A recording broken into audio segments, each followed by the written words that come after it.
Dr. Salomon's Life of Theatre, in the footsteps of deceased women, obsession with grief, the colors of vicious circles, and the memorial milestones of misery, Part 2.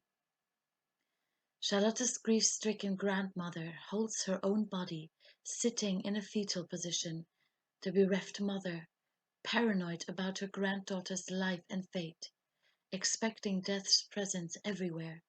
The fear of losing is eating at her, and she dives back into her past, the history of her infected family tree, that she deems cursed and morbid, gazing back into the roots of her loved one's downfall, sinking further into the inconsolable and irreparable obsession with mourning. The hair on her head is grey now, her lifeless grey-green face worked into the fabric and color of the background, a vicious circle, a swamp, externalized and internalized, drawing her in, absorbing her powerful and overwhelmed state of mind, the regression and retrospective, curving alongside her arched back straight into despair, replaying on a loop. The way she is seated, presumably on the floor, rock bottom, looks like she composes herself, holds her body in order for it not to fall apart. She is just that fragile and shattered from the inside out. She revisits the milestones of misery from her past life to reconstruct the whole, the broken really, the bones of what has been flesh. What came out of her body is no more, and her anxiety related to her granddaughter Charlotte is blown out of proportion by her well-trained muscle memory of bereavement. She remembers how her mother forced her brother to marry a woman for her money, and how this plunged him into a depression, and as a result he ended up drowning himself as a 28-year-old, leaving the mother overpowered by mental illness. The birth of Charlotte's grandmother's daughter, Franziska, is tainted by the suicide of her brother, and the ensuing madness of her mother. The mother's face, torn by grief, looks directly at the viewer of the painting, in agony and loneliness, as she stands with her hands folded over the corpse of her son. There it is in her face, guilt, regret, and resentment, and her body contains itself, the turbulence within. In a twisted pietà, the standing mother points with the tips of her folded hands directly at what she has done, the result of her actions, what the weight thereof has brought forth. Death chosen over life, a son lost. She seems to hold herself accountable, distanced yet aware, the body too mad to touch. Gut-wrenched, she finally gives her son the space he needs. Drained and exasperated by her nervous disease, the 65-year-old dies after 8 years. Her grey-green face looks more peaceful on a deathbed than in life. Charlotte's grandmother believes that her mother cursed her offspring and family forevermore, blaming them for her discouraged life and dreadful end, wishing them the same suffering and trials so that they can put themselves in her shoes and feel what she has felt and gone through. She turned to her daughters, Franziska and Charlotte, for comfort, and her husband, unaware of the tragedies that were to come still. The voice-over for a portrait of Franziska and Charlotte narrates how they grew to be young women, one daughter joyous and the other miserable. Charlotte, the younger sister, is smaller. Her gaze seems disillusioned, detached, and dwelling on things seemed unmentionable. Franziska, taller, a green color invading her skin like poison ivy or moss, smiles, proudly and strongly, seemingly unaware of what her sister must be going through. Charlotte, in direct contrast to her sister's radiance, seems absent, her eyes vacant, as if she was invisible, as if a smile wouldn't change the center of the painting, as if she simply didn't matter, as all eyes would inevitably rest on the sister there was well, and nobody would seek to understand or find out what went on in her mind, why her complexion was faded, and Francisca's full of life and supposed indestructibility. It is a truly moving and tragic portrait. The following painting shows the two daughters with their parents. Francisca is the center of the image, the binding element between the parents and her little sister. But it is the alarm red color of Charlotte's dress that draws the attention to her, that she desperately needs help, support, the right kind of attention and affection. She already seems to fall out of the painting, the family constellation, the outcast, turning away from the union that she never feels a part of. Her fingers are entangled in an insecurity, invisibility, and helplessness. The light-heartedness of her big sister is the center of parental attention, and the shadows surrounding Charlotte attract undetected predators to latch themselves onto the young woman. The parents' limelight on Francisca, the destruction of Charlotte fading away. The mother narrates how Francisca's radiance mesmerizes them without ever asking why the little Charlotte was so very sad all the time.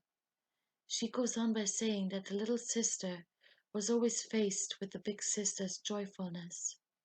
Everything she couldn't be and project or pretend, or was indeed arrested and prevented from being. Maybe Charlotte observed how she could have been if she had been left in peace, how unblemished and unburdened she could have been had certain things not happened in the background. The alerting redness fills Charlotte's eyes now.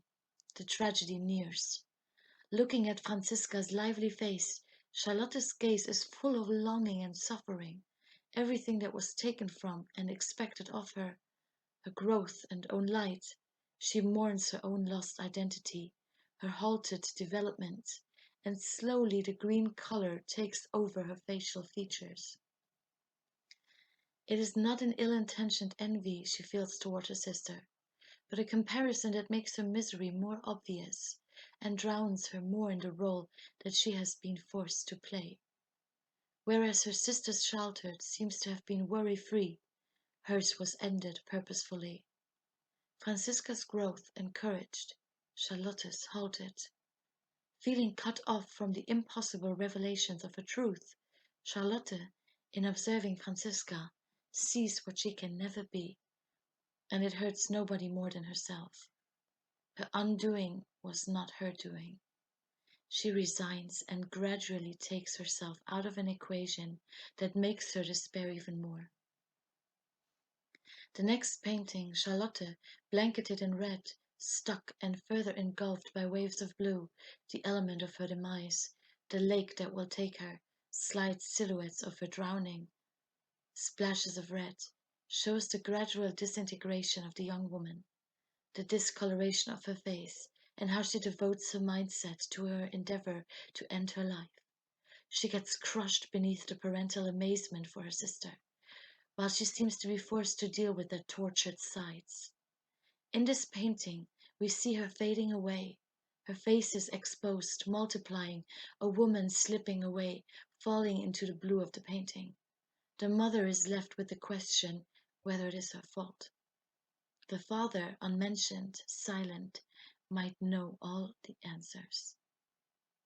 The black-clothed mother is haunted by the lives of the living, their voices and faces left and right, Francisca and her husband, and she gradually gets a taste of what Charlotte must have felt. She evokes the repetitiveness of her assumed worthlessness. Maybe Charlotte had resembled her too much, reminded her of herself and her presumed weaknesses, so that she found courage, strength, detachment, and comfort holding on to her daughter Francisca, thereby letting Charlotte fall into oblivion and herself by extension. What the mother misjudges is that Francisca is independent and therefore full of a life that wants to be lived, but the mother feels like an empty vessel to her that needs to be filled with purpose and substance by her, which she does not see as her duty to fulfill. Francisca was never meant to give life to her mother. Charlotte's absence brings back everything the mother suppressed, and she seems to stand alone. Now she is once again confronted with her own self, or the tormented lack thereof, the crushed identity truths that she cannot stomach, and the poisonous possessiveness of what she deems hers. Her face, grey-yellowish, the mother erupts in the midst of her surviving daughter and her husband, only to realize that she is needed by neither. She asks herself why she is still alive, unloved by her husband, unneeded by her daughter, one of them dead. Now she identifies with Charlotte, the one who has stepped into the realm of death. Now she envies her descent into absence and feels what it takes to make that decision, what factors encouraged it. She feels that it is too late. In the trilogy, she feels like a hole that sucks in everything that is deemed worthless and useless. Franziska stands in front of an open window, in the flashbacks of an obsessed mother who jumps from one catastrophe to the next in her memory. She is dressed in a deep blue garment, one with the light one with the lighter blue color of the sky framed by the window. Her hands are green-yellow, her head full of death-dedicated thoughts. She stands tall-faced with her upcoming demise. In the next painting, Franziska is no more. Disappeared, jumped unseen, unattended. The room now brighter, engulfed in the color of her death-craving hands, green-yellowish, the room of her suicide, tainted, blemished by a traumatizing memory. Franziska is now absent. Above the windowsill still rests a color, the harbinger of decadence. No longer is the young woman standing there, contemplating her downfall. She is elsewhere now, separated from the oppressive arms of her mother, who never ceases to remember and evoke and manufacture what has happened. A portrait of Franziska's face post-mortem, an idealized back-to-nature image of the dead daughter beautified by her mother, stands in direct opposition to Charlotte the artist's point of view of what her mother's corpse must have looked like. In the mother's version, Franziska seems to be asleep, one with nature, soon to be put back into earth. Even in death, her daughter shall look serene and otherworldly.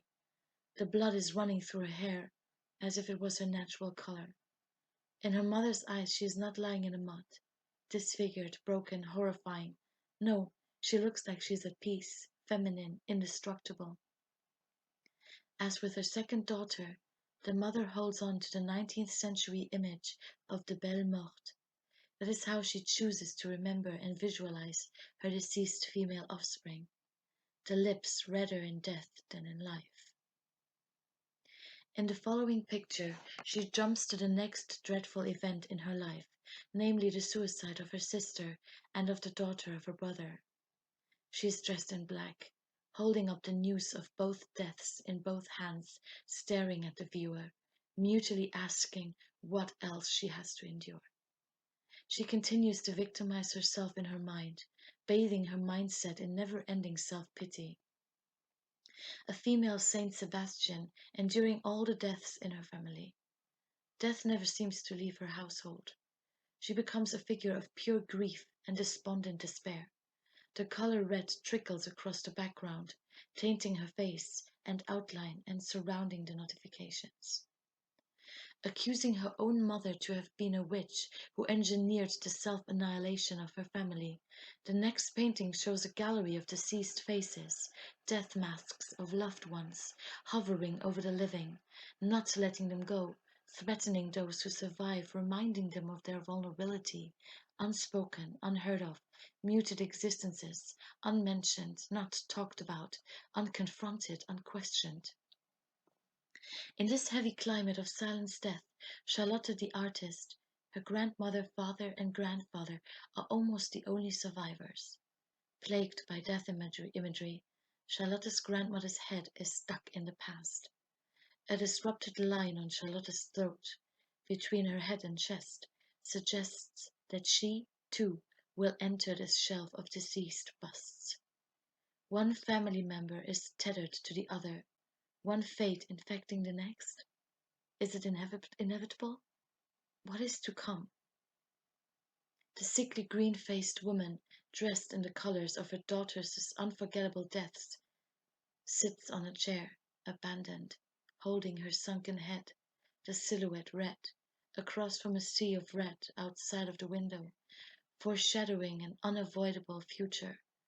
She knows that history is in the making, that something is in the air, unwholesome and abysmal, closing its ranks around her and her shrunken family, something external invading the rotten internal.